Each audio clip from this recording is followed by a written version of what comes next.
Road చిన్న చెరువుగట్ట వద్ద వేంచేసి ఉన్న శ్రీ సుబ్రహ్మణ్యేశ్వర స్వామివారి దేవస్థానంలో స్వామివారి వార్షిక షష్ఠి మహోత్సవాలు మంగళవారంతో అత్యంత వైభవంగా ముగిశాయి.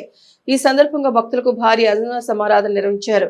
ముగింపు వేడుకలో ముఖ్య అతిథిగా పాల్గొన్న కైకలూరు ప్రముఖులు రామశెట్టి రమణకుమారి భోజనం వడ్డిస్తూ అన్న సమాజం ప్రారంభించారు. అనంతరం షష్ఠి ఉత్సవాల విశిష్టతపై రమణకుమారి భక్తులను ఉద్దేశించి మాట్లాడారు. ఈ కార్యక్రమంలో దేవస్థానం కమిటీ సభ్యులు, యూత్ కమిటీ సభ్యులు, వేలాదిగా భక్తులు పాల్గొన్నారు.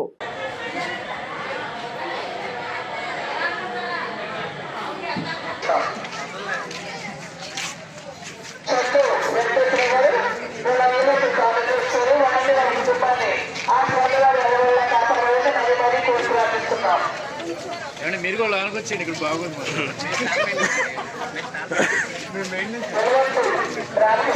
వచ్చి ఈ స్వామివారి తీర్థ ప్రసాదాలు స్వీకరించవలసిందిగా కోరుతున్నాం.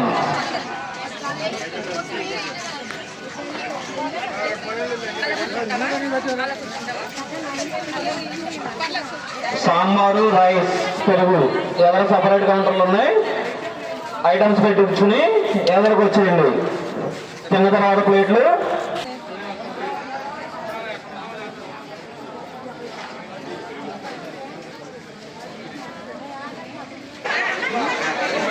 స్వామివారికి ఒక భక్తురాలు 110 రూపాయలు విరాళంగా సమర్పించారు. వారిని వారి కుటుంబాల వారిని స్వామివారు వెళ్ళ చల్లగా కాపాడుగాక. స్వామివారికి ఒక భక్తుడు 100 రూపాయలు విరాళంగా సమర్పించారు. వారిని వారి కుటుంబాల వారిని స్వామివారు వెళ్ళ చల్లగా కాపాడుగాక. స్వామివారికి ఒక భక్తుడు 105 రూపాయలు విరాళంగా సమర్పించారు.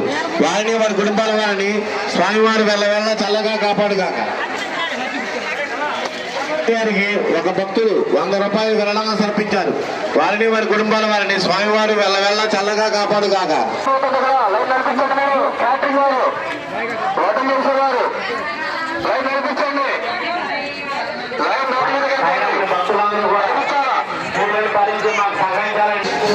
చిన్న చెరువు గట్టులో వేచేసి ఉన్న శ్రీ వల్లి దేవసేన సమేత సుబ్రహ్మణ్యేశ్వర స్వామివారి ఆలయం 40 సంవత్సరాల నుంచి మేము ఇక్కడ ప్రోగ్రాం చేయడం జరుగుతున్నది.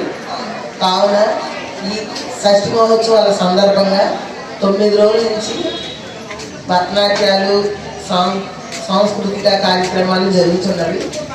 ఆ కార్యక్రమాల సందర్భంగా ఈరోజు మంగళవారం నాడు 5,000 మందికి అన్నప్రసాద కార్యక్రమం వితరణ జరుగుతున్నది. ఈ కార్యక్రమానికి దాతల సహకారంతో ఇంకా ముందుకు వెళ్ళాలని, స్వామివారి ఆలయం అభివృద్ధి చెందాలని, ఈ అభివృద్ధికి భక్తులందరూ వారి వారి సహాయార్థం అందచేయాలని దేవాలయం దగ్గర కోరుకుంటున్నాము.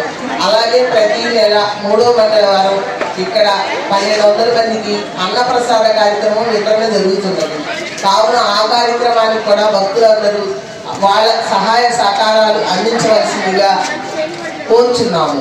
ఈ నాగమ్మ తల్లి విశేషత 40 సంవత్సరాల నుంచి భక్తులు ఏ కోరిక కోరుకుంటే సంతాన రూపేణా కానీ, పెళ్లి రూపేణా కానీ, ఇల్లు రూపేణా కానీ, ఇంకా ఏదైనా వారి సొంత కోరికలు ఎన్నో తీర్చడం వల్ల భక్తులు విశేషంగా ఈ దేవాలయానికి రావటం జరుగుతున్నది.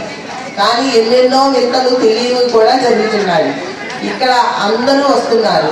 అలాగే ఈ దేవాలయం విశిష్టత మీరు వచ్చిన వారు కాకుండా ఇంకా కొంతమందికి తెలియజేయాలని వచ్చిన వారు అవి అన్నీ జరిగిన కార్యక్రమాలు వారు తెలుసుకున్నవారు మిగిలిన వారికి చెప్పి వారికి కూడా ఈ ప్రోగ్రాం గురించి తెలియజేయవలసిందిగా దేవాలయం